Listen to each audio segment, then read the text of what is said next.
Hi and welcome to my analog life. For those who don't know me, my name is Richard and I'm a graphic designer from Nottingham, UK. So as the title of this video suggests, I want to talk about this, the Ronin S.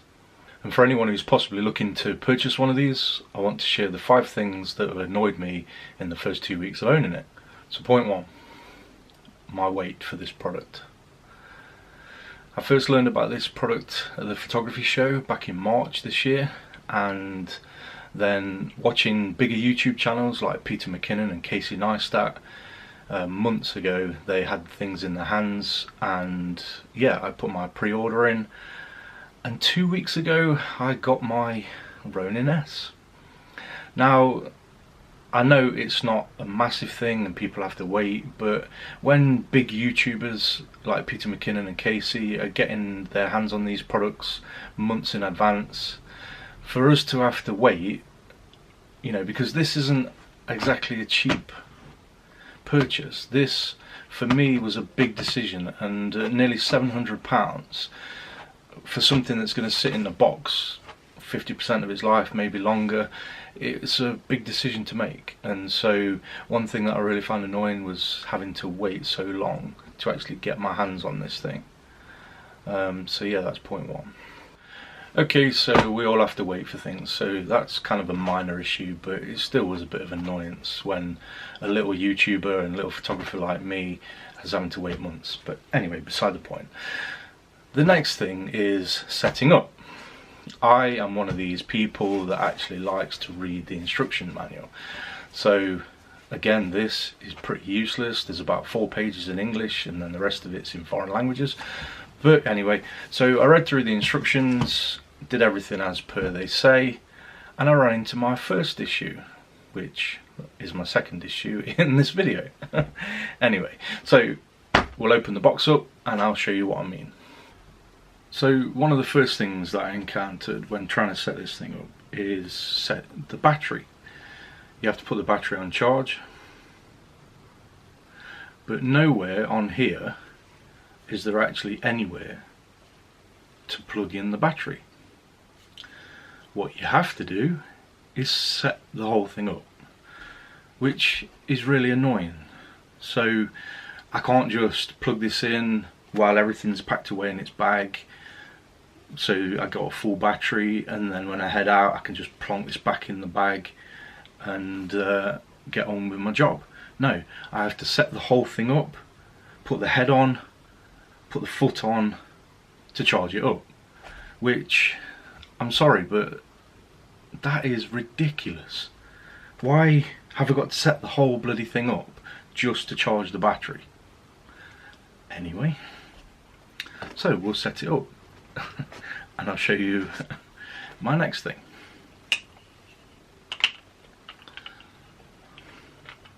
So put the feet on.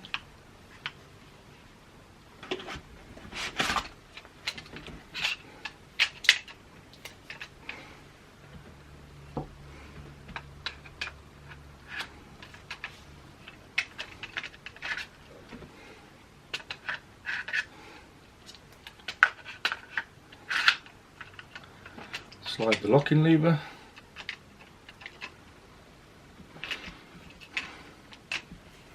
I can now locate it under this here. I can now charge the battery after setting the whole gimbal up, which to me is a ridiculous thing. Which then brings me on to my next point, point 3.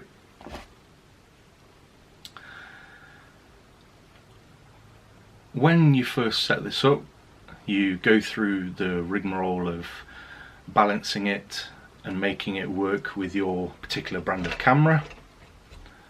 Mine is a Canon DSLR. Then you run into your first problem.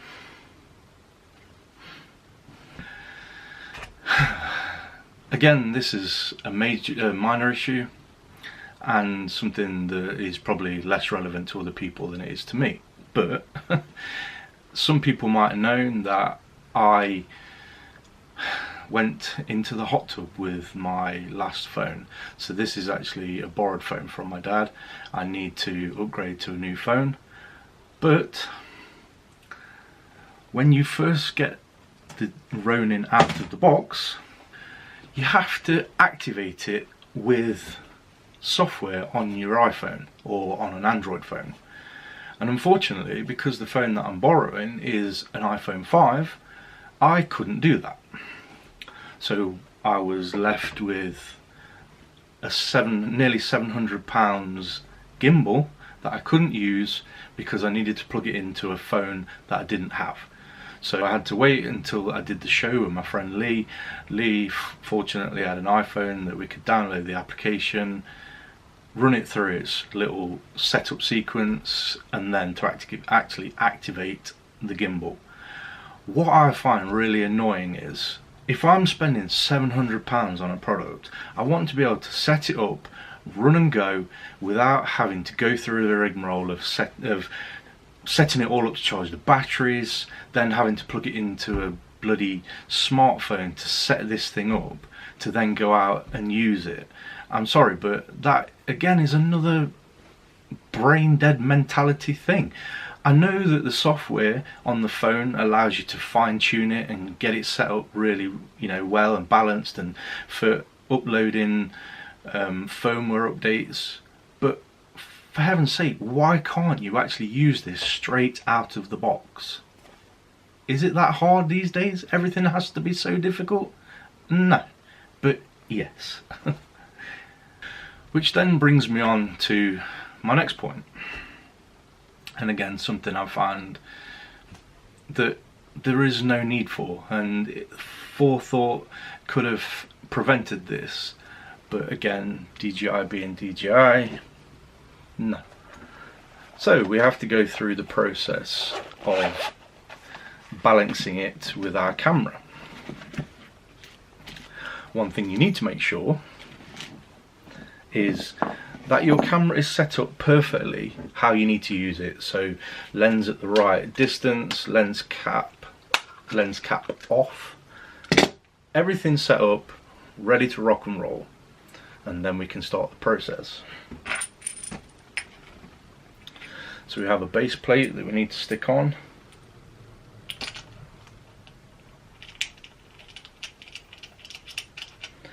And I actually find if you have in the UK a penny, it actually helps you secure the base plate better. Then what we have is, this is a sliding plate that you put this thing on the end. And what this does is it actually supports the lens, which is a great feature. And don't get me wrong, in all of this, I'm not saying that it's a crap product. It's built brilliantly. There's just a few features that I think are a bit, well, a lack of forethought, I think. And these channels like Peter McKinnon that give you these overviews of the product is amazing and there's no issues with it, I think are totally misleading. So while I'm not actually ranting about this being a crap product, I'm actually trying to highlight issues that I've come across, which are design features and design flaws, I think, personally. But anyway, so once we have this set up on the base plate of our camera, this again supports the lens and also is a riser, so it sits better on the gimbal. So let's set the gimbal up. Then we have to start the process of balancing the camera, which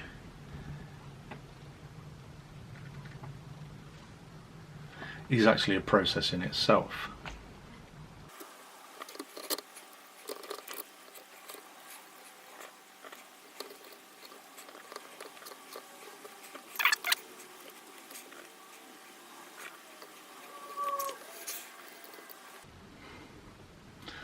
So we have the camera set up, It's now perfectly balanced. One thing that I want to do is I want to set my camera down and I want to go and take some stills. So we turn it off. It's again perfectly balanced. So this is in the perfect position that I need to use it. So I want to take some stills. So we undo this slider, undo the retaining, and then the thing. So again, as this catches on here,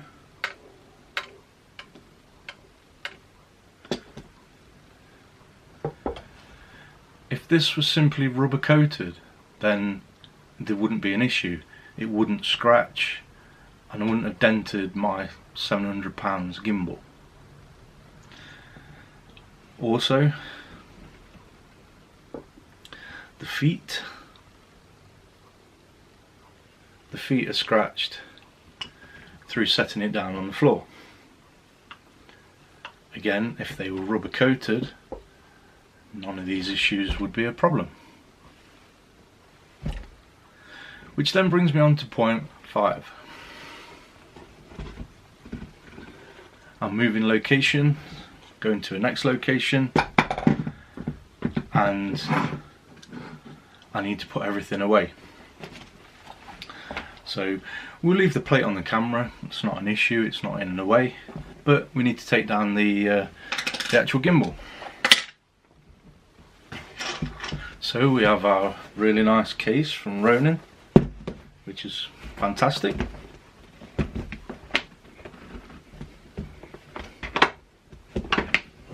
Pain in the arse to get in there.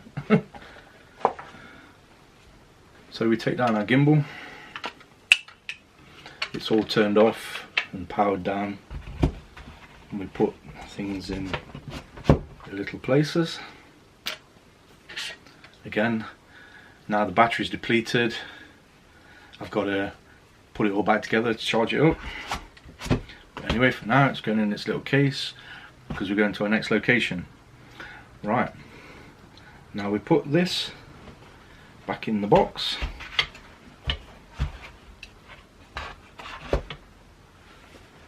And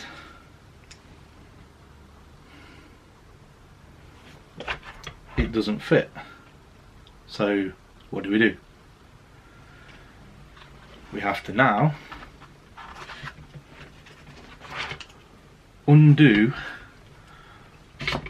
all of the setup that we did.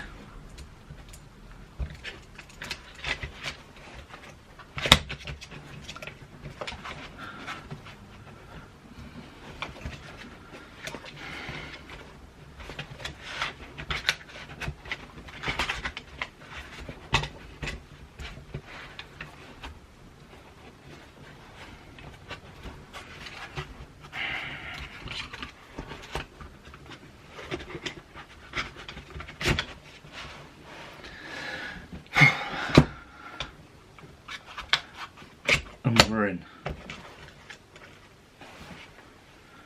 So now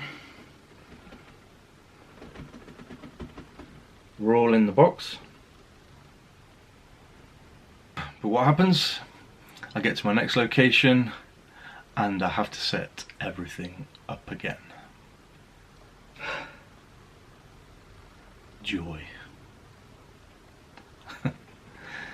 Anyway, these are minor niggles, but these are things that I found that have annoyed me in the first 2 weeks of owning this. Don't get me wrong, the footage has been great and the quality is pretty good, but it's now scratched, 2 weeks old. So don't get me wrong, I'm not a filmmaker by any stretch of the imagination. For those who have been following me, especially on Instagram, you'll know that I've actually started a project with my friend Lee, and this was bought primarily for that and also for filming this channel, for when I go out and do my walks with my film cameras. So yeah, I'm not actually bashing on this product because I've only used it twice now, and the first time I used it, actually I don't know if I find it that good of a deal, to be honest, and that's purely probably because of what we're filming. I'm getting to learn what the camera, or the gimbal should I say, is for, where it's best used. We were videoing cars, so we're doing reviews on cars, and it's fantastic to walk around the car, get the slow-mo, you know, the nice b-roll, but sat inside a car you don't have enough room between you and the dash and the windscreen, should I say, and I was finding on acceleration it was like headbutting me, so it's definitely not good for that application. But for the b-roll shots, and then again interviews and things, and also what I'll be doing this weekend, which is on Saturday, I'm going to a car meet, so the walk around bit is probably what it's best for.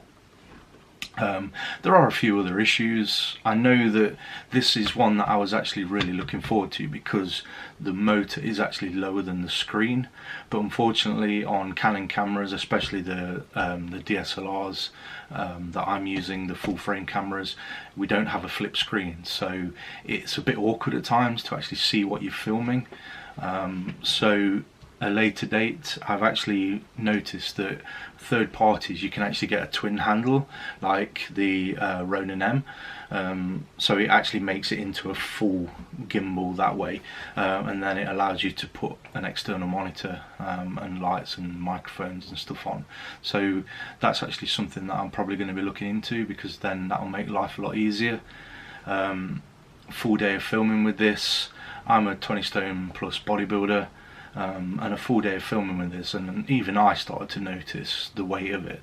So I think with that dual handle it would actually make using it a little bit easier, and then with a screen, or even with the Canon application on my phone, to allow me to see what's on the screen when you film in at different angles would be better. So yeah, if you guys have got any questions you want to ask while I've got this thing, then I can actually do a video and show you. But yeah, I just wanted to give my kind of impression on this product and the issues that I have had so far. As I say, it's been 2 weeks, and it's not all glory days, as Peter McKinnon and Casey Neistat have kind of like said. I'm not getting paid by DJI, and so yeah, I'll say it as it is. So yeah, these things have annoyed me for the last week, but again, it's getting to know this product and actually how it's meant to be used, and once I actually get round the little foibles or the little issues with it, I guess, then yeah, I'll have more of an understanding what this thing's for. But I just wanted to give my 2 cents on the issues I've found so far. Anyway, I hope you found this enjoyable, and my little rant. Again, leave some comments in the comment section below on things that you might want me to test out, and you know, any advice actually on using this thing better. A friend of mine said to actually wrap some tape around this, which again is going to be something I'm going to have to do, just to protect it and make it look pretty. I know it's a work tool, but I still don't want it to be all scratched, especially, like I say, for me it's a massive investment for something that's going to sit in its box most of its life. So yeah, yeah, thank you for watching. See you again soon, and hopefully back to some more film stuff. But on another note, I have not gone away totally. At the moment, what I'm trying to do is, with my friend Lee, we're running a channel called Cross Axle. It is actually down on the page, link to that, and yeah, we're trying to set that thing up at the moment. So a lot of my energy and effort is going into running that and boosting the Instagram page. Again, if you like cars, I'd appreciate a bit of a like and a follow and a share. If not, then yeah, whatever, thanks for watching anyway. But yeah, hopefully back to some more camera stuff. I have got my chroma camera that I need to get out. One thing with that has kind of like hampered me is I have one film cartridge, or film holder should I say, and no way of developing the film. So what I need to do is, I think, invest in the Mod 54 or a developing tank, because from shooting to then waiting a week for the photo parlor to develop it, the learning curve is just too long, and yeah, I need to find a way of shortening that so then I can get out and enjoy it more. But anyway, thanks for watching, see you soon.